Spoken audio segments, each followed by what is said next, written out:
This episode of the All Things Private Practice podcast is brought to you by Embark EMR. Embark is a superb software solution for the solo practitioner as well as group practices. Embark was designed by therapists to be simple and intuitive without all the extra stuff that you don't need, so you don't feel like you're being nickel and dimed. Embark enables scheduling with automatic appointment reminders, a note organization system with multiple pre-built templates, and an automated invoice and super bill generation to make it easier on your clients. There's even a patient portal where your clients can access notes, documents, and generate their own invoices and super bills. Embark EMR is setting a new precedent in EMR functionality and affordability. Embark's simple one-tier system is $20 a month per therapist, and there are never any extra fees. Try Embark EMR today with a free trial at embarkemr.com. You can also use code ATPP for 20% off an entire year of Embark.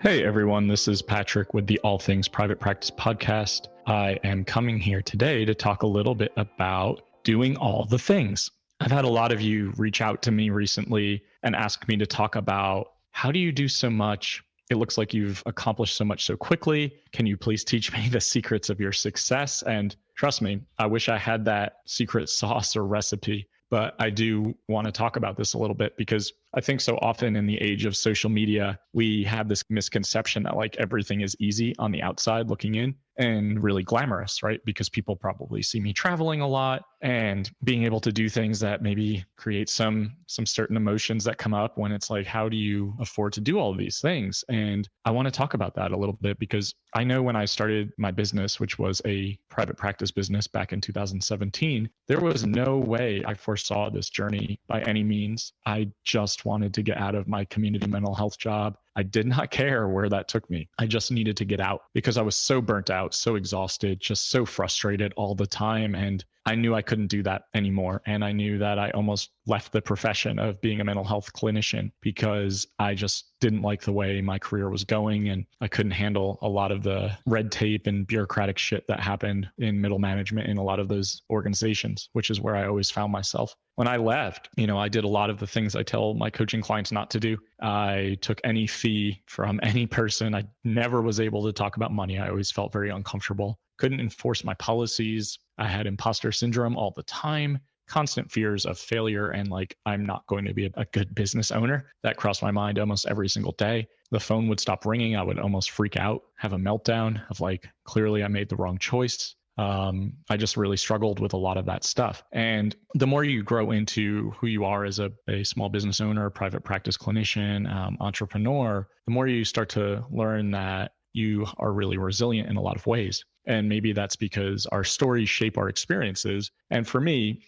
some of you have heard me talk about a pretty significant history with gambling addiction and some early childhood trauma stuff and really just struggling with sense of self. And I know that as I worked through that through my own therapy and having a good support system, that really started to shift. When I was in my private practice, I was doing my own therapy pretty consistently and talking a lot about the insecurities that were coming up for me, the imposter syndrome, the questioning and self-doubt that was happening all the time. And my therapist did a really good job of helping me reframe with like, no, it's not, that you're not a good therapist. It's just, maybe it's not a good fit, right? And that happens all the time in this profession and probably any helping profession where if it just isn't a good fit, the trust and rapport isn't there for whatever reason. It's really hard to be invested in the process on either side of the couch, so to speak. The more you can work through a lot of your own stuff, the more you can, come to terms with it's not all about me, right? Like it's just not. And once COVID hit in March of 2020, which feels like 20 years ago, but it's only 2.5 or not even 2. I don't even know. I can't track time anymore. It's been a little over 2, right? And my private practice was just bursting at the seams and I was getting bombarded with calls, as many of us were. People obviously really needed the help. And at first I was like saying yes to everyone because I'm like, why not? I'm working from home. I don't know when this is going to end. I have nothing else to do. We can't go anywhere. So I was like, yeah, I'll take on more clients than I should. And by the summer of 2020, I was like, oh my God, I am burning myself out to no end. And I don't think I can go at this capacity anymore. And I had this dream of becoming a private practice coach and consultant for a long time. And imposter syndrome, insecurity, self-doubt, all the things kind of prevented me from launching that business. I kept telling myself nobody would pay me. I don't have anything to offer. Other people do it better. Other people do it in the same city, blah, blah, blah, blah, blah. You've probably heard me talk about this many times and are bored of hearing it. And I just know that I started to put the pieces in place to become a private practice coach. I had lunch with one of my mentors from grad school one day, and she was like, "What are you talking about? Like, people are going to be drawn to your personality. And yes, other people exist, but you're going to do it differently." And for me, I was like, "Oh shit. Yeah. Okay. That makes a lot of sense. And I am going to, start to envision that this is the way my career is going to go." And so I put it out to the world, and it was a risk. It was just a risk to say, I want to try to do this thing. And I don't know if it's going to be successful. I want to just give it a go. And I want to see if I can make this a business that I really love to do. And I think that was a turning point for me, because in the past, I would have convinced myself to not try, to ultimately say to myself that I needed to shrink back inside of myself, right? And that it was a great idea, but it was a great idea for somebody else. And my own imposter syndrome definitely would have prevented me from moving forward. But I decided in 2020, because we were in a pandemic, that it was okay to take risks because we didn't really know how long we had in this world. I just decided to put it out on my Facebook wall, and I didn't expect anything to come from that. I didn't have a plan. I didn't have a program. I didn't have anything. And the responses were overwhelmingly positive. So I had to develop a 6-week coaching program. I beta tested it on some friends in town. I didn't know what I was doing. And I sold both of my first 6-week programs out to therapists, mostly in Asheville, because I didn't have any sort of reputation yet. A couple from other parts of the country. Still have no idea how that happened. And they were wildly successful. I gave away way too much of myself,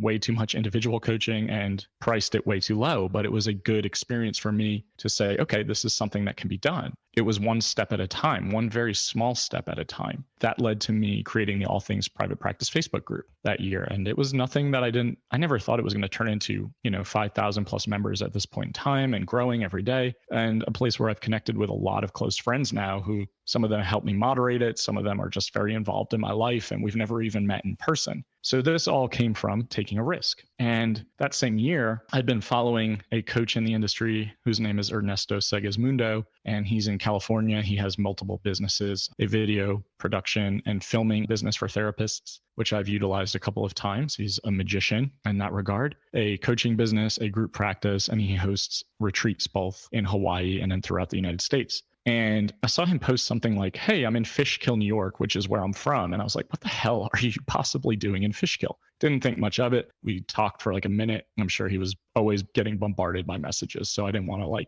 make it anything more than just being like, "Why are you in Fishkill, New York?" A couple months goes by, and he was mentioning, "Hey, I might go to Colorado, maybe host a small men's retreat out there." And I reached out and I was like, "Hey, I'd be interested in meeting and coming." And he's like, "All right, yeah, I think we're going to make it happen." And if you know Ernesto, most positive human being in the world, says yes to a lot of opportunities. And, at the time I just was like, yeah, I will do it.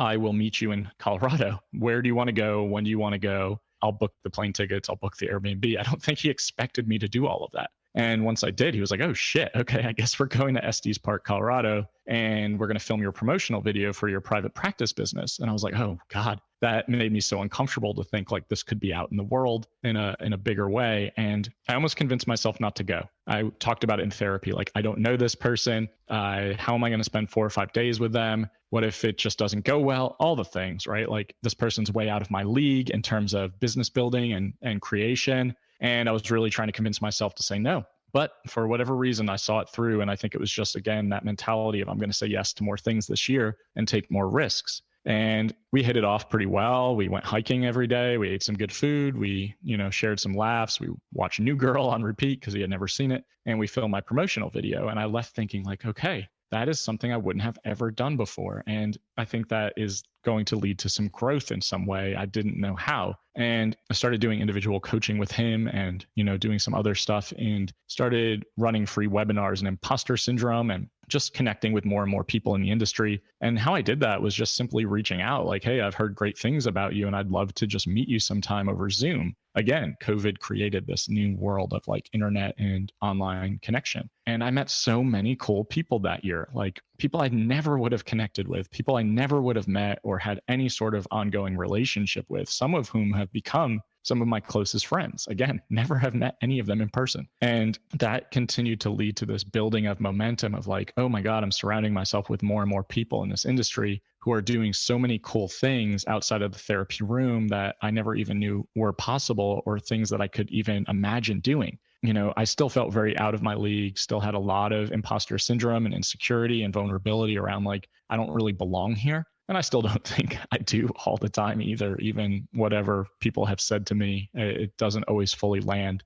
I started to realize, okay, there are so many creative ways for us to use these skills that we have as therapists and clinicians, because we are great at connection. We are great at being creative. We are really good at thinking outside the box. Think about how many times you've had to do that with clients, right? To get their needs met and support them, even though maybe you didn't have the resources at your agency job. But like, we figure out a way. And saying yes in 2020 has really led to a lot of the things that I have today. On the outside looking in, it probably feels like, oh, this is really natural. This comes really easily. Look at all you've created in 2 years, a coaching business, the Facebook group, a podcast, a retreat business now, which I fucking love, and a group practice. But I want to tell you that the other side of it, the stuff you don't see on social media, well, maybe you do, because I talk about my own struggle all the time, but it is a lot of work, and it's a lot of heartache, and it's a lot of self-doubt.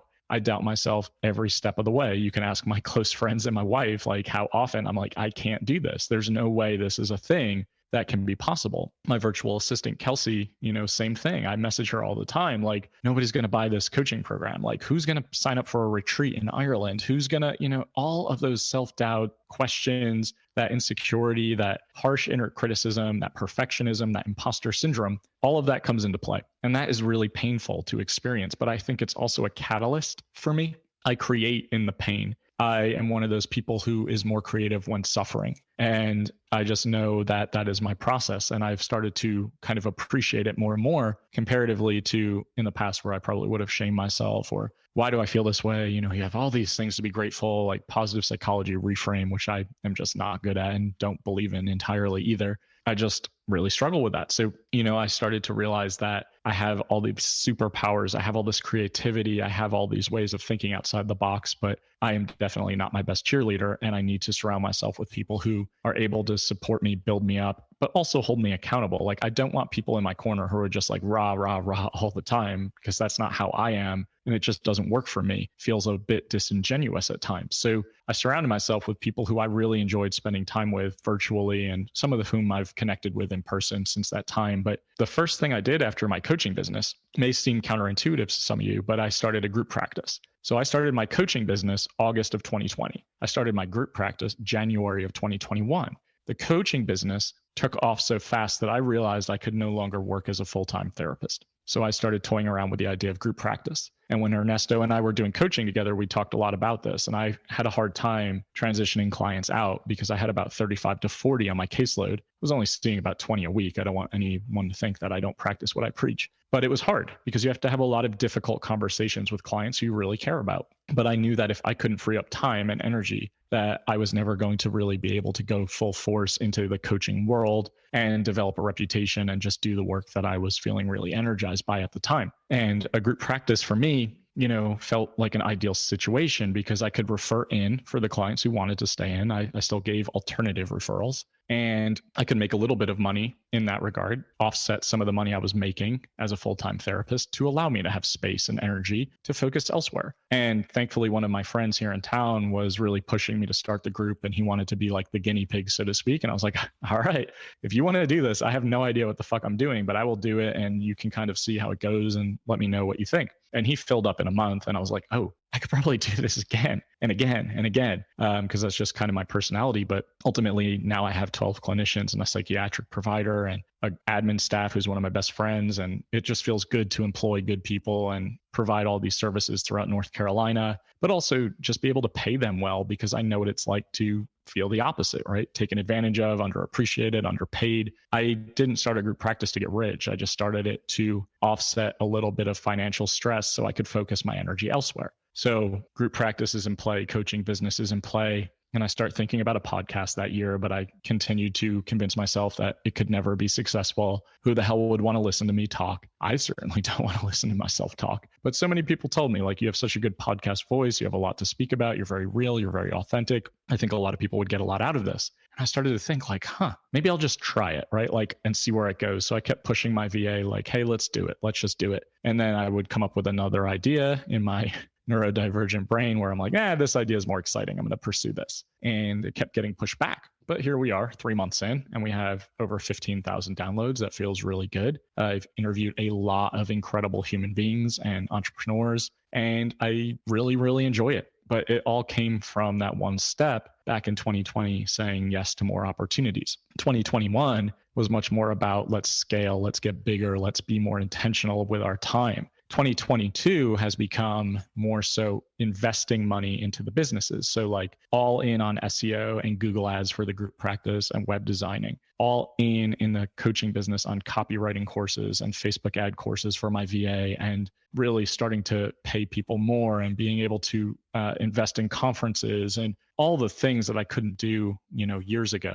One story I'll tell you as my brain diverts is that before I met Ernesto, I knew that he hosted the Not Your Typical Psychotherapist Summits all throughout the country. And I remember looking at the lineup back in 2018 and thinking, wow, how cool would it be to be in a room or a conference with all of these people who are doing things differently, who are so creative, such just incredible human beings and entrepreneurs. And I very quickly convinced myself I couldn't afford the registration fee, which is very minimal, by the way. And I couldn't fly to California to do it, although I travel all the fucking time. And that I had no business being in the same room as these people. I had nothing in common. I had nothing to offer. I was a private practice therapist and I had no ideas. And I convinced myself not to go. And I regret that. However, I am actually speaking at the Not Your Typical Psychotherapy Conference in Nashville in May of this year. And that was not something I foresaw 4 years ago. I didn't even see being able to be in the same room as these people. It really can look on the outside like these things just come naturally and fall into place. And, I'll name my privilege in this as a white man and as a cis white man. I get it. Like life is easier for me in a lot of ways, but I'm also someone who has an addiction history and is a autistic human being. And these things have been really hard throughout life. And it's taken a lot of work, both interpersonally and in relationships, and a lot of therapy and a lot of pain and a lot of, passive suicidality, some active suicidality back in the day, an immense amount of self-doubt, insecurity, vulnerability, imposter syndrome. But I like to name all of this shit. I like to put it out to the world. I like to put it on my Facebook feed and just talk to people about it, because I hope that it normalizes the human experience and the struggle and lets you know that if you are struggling, there is a light at the end of the tunnel, because I never saw it and I never foresaw being here. 10 years, when's the last time I gambled? 2012. So yeah, 10 years. I just knew at that point in time, there was only one way that it was ending. It was probably in a suicide attempt. After leading a casino, overdrawing your account by thousands of dollars, that was the only way I saw things ending. I never foresaw sitting here talking to an audience of people who listen to me and, reach out for advice and support, and some of whom have become my closest friends, and, having multiple businesses. How many businesses do I have right now? I mean, coaching and consulting for clinicians and also entrepreneurs. Retreats. I just held my first retreat in Ireland and it was an unbelievable success. And it was just so surreal to combine my love and passion for travel and connecting human beings and pushing them outside of their comfort zones with experiences they may never have had, with making money. Like, holy shit, that feels amazing. And I cannot tell you how much self-doubt went into that process, and how often I message my friend, maybe Jennifer Agee, or my wife, or my VA, or anyone else that's been involved, to say like, I don't think I can fucking do this. Like, I am hosting something in a different country during a pandemic, and then inevitably, without my knowing, potential world war. And people are paying me a good amount of money to be here. And are they actually going to think it was worth the money? Are they going to find this valuable? Because I cared so much about the outcome and the process, and it was really lovely. I mean, it far surpassed every expectation I could possibly imagine or have. And I'm actually doing another one next March, and it's going to be an annual thing. And it's already almost sold out. We have 2 spots left, which is unreal to me. I just think it's so important to realize that all of this stuff is possible, but we have to take the risk. We have to take that first step. We have to put our stuff out to the world. And I really have bought into the motto that I keep using with my coaching clients and people in my circles, like, doubt yourself and do it anyway, because the self-doubt is always going to be there. And to some extent, it's completely normal and healthy to doubt yourself. I always want to have humility. I don't want to feel like I am the expert in any way, because I always want to grow and learn. And I want to make mistakes because we learn from mistakes. But if we don't allow ourselves to just do it anyway, the big ideas, the passion projects, starting the private practice. I mean, all of the things that come with taking that leap of faith on yourself. I mean, it not only is it so empowering and powerful, but it's freeing in a lot of ways. And there are going to be bumps and heartache and constant questioning of your decisions. And all of that is so fucking normal. I cannot tell you how normal it is to have these experiences. I still have them every day. I have the thought very often, and it could be irrational, but it's like, is anyone going to come to the Asheville retreat you're hosting in June? And then I'm like, yeah, you only have 2 spots left. What are you thinking? Is anyone going to come to Ireland in March 2023? Yes, you only have 1 spot left. What are you thinking? Like, I have to constantly remind myself of this stuff to combat that imposter syndrome that comes up and that self-doubt and that insecurity. And we can easily fall into comparison traps of like, hey, so-and-so is doing more than me. So-and-so is speaking at more conferences, selling more courses. But again, we don't know what happens on the other side of the coin, of the other side when the computer screen goes off, when the social media posts aren't going up. That person may be just blood, sweat, and tears all in. And I bet they are,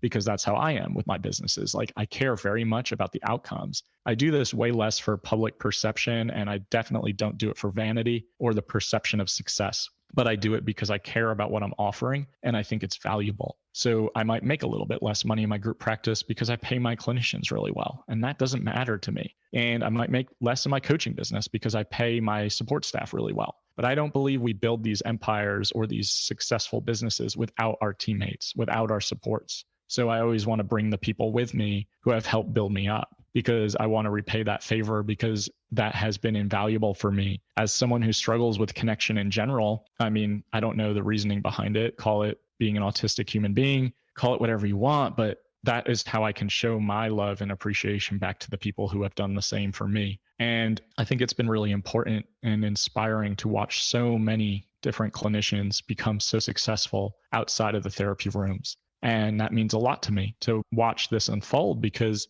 we have to build each other up in this profession.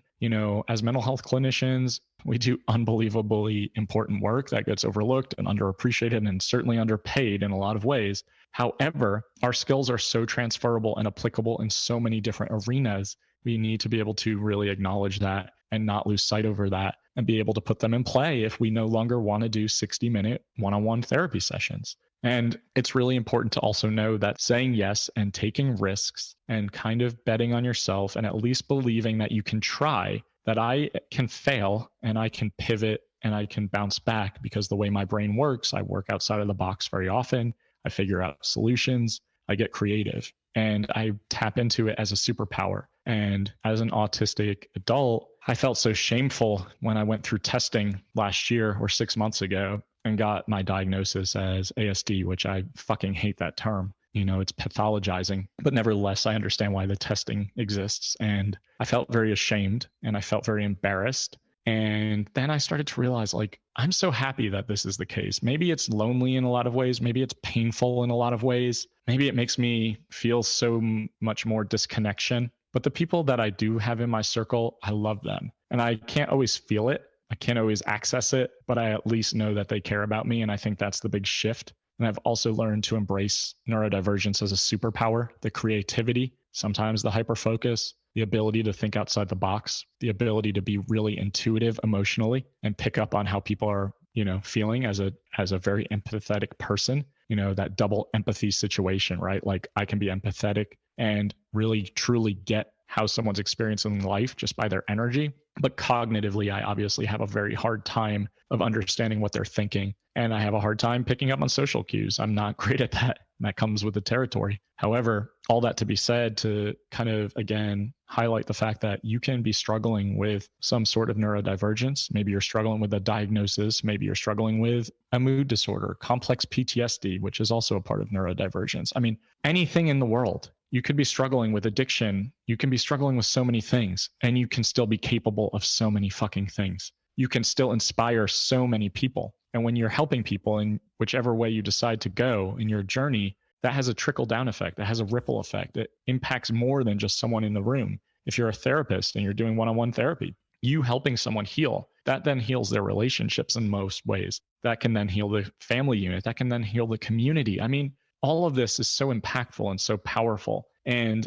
don't lose sight of that. But please know that it does take some risk. You have to be a little risk adverse for, becoming a successful entrepreneur, in my opinion. And you have to step into the fear. Use the fear as a gas pedal, not a brake. Doubt yourself and do it anyway. And for those of you in my circle who listen to my podcast, who participate in my Facebook groups, who support me in other ways that, are neither of those two outlets, I really appreciate all of you. And I couldn't do it without you. And I just know that we need people in our lives who get us, who see us, more importantly, and support us. But it's not an echo chamber. I want the people to tell me, I don't really like this. Maybe you could tweak this. Maybe you could revise this. And that's really important for me. So tap into your superpowers. Don't beat yourself up if it's not building fast enough. Please don't try to do it all at once. Again, my journey did not start with where I'm at today. There are going to be a lot of exits off the thruway. And sometimes you're going to circle back around. Sometimes you're going to make pit stops. Sometimes the car is going to break down.